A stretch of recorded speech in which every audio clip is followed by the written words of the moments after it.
Well, IABC was a big factor in my decision to go into communications because of the fact that I had some friends while I was in journalism that had already made that move. And so I had been to a few of the meetings just to see what IABC was about and see the type of networking that goes on. When I worked in newspapers, at the time, Catherine Finlayson, who's now passed away, she was an editor of one of the other newspapers in the Bose Publishers Group that I belonged to. And she was a tremendous inspiration that way, from in terms of she was involved in IABC and went on to become a president. So I knew Kathy. I knew some of her friends as well that worked in the newspaper and communications world.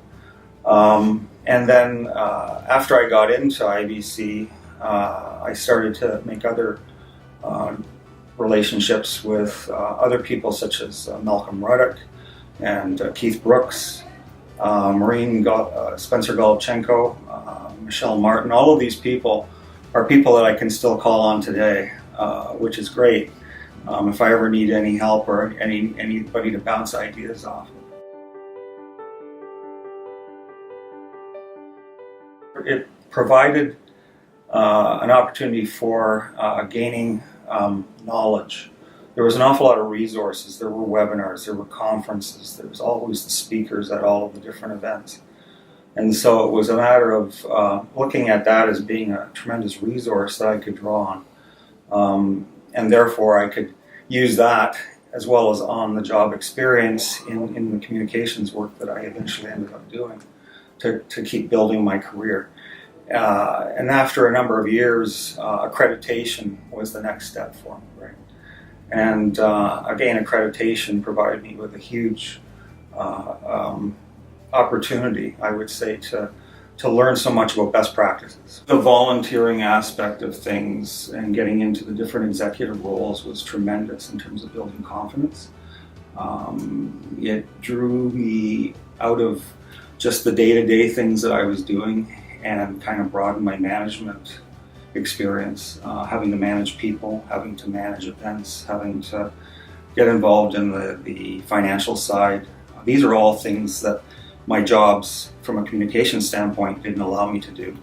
I just didn't have that role as part of my job responsibilities. And so those things were tremendous for developing sort of the breadth of what I was doing.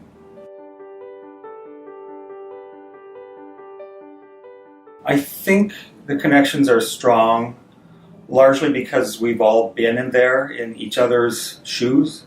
We've all seen the same types of problems and issues, maybe in different industries or in different organizations, but we can share very easily. It's non-competitive, which is quite helpful too, because we're all in different areas, so we can draw from each other that way.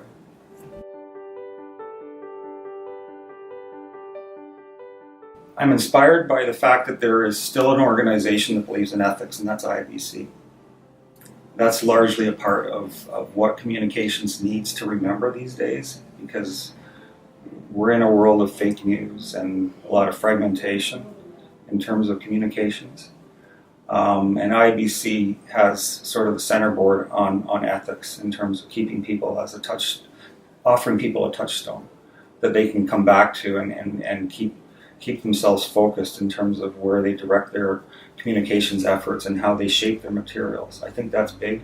I think IABC, like a lot of professional organizations, has a responsibility to keep ahead of the curve in terms of the changes that are taking place.